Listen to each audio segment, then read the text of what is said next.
Pessoal, vou mostrar pra vocês como que vê a folga da biela, tá? Você põe ela na mão, com ela apoiada, você dá uma pancadinha aqui assim, ó.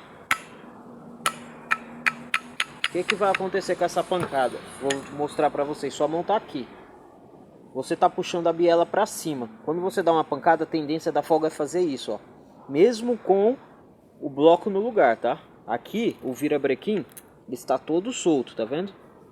Então eu tô segurando e dando essa porradinha daqui, ó. Vocês estão até escutando o barulho. Aí o que acontece? Olha a folga, ó. Tá vendo? Muita folga.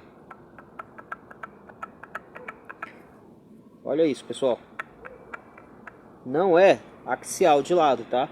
É uma folga muito grande, ó.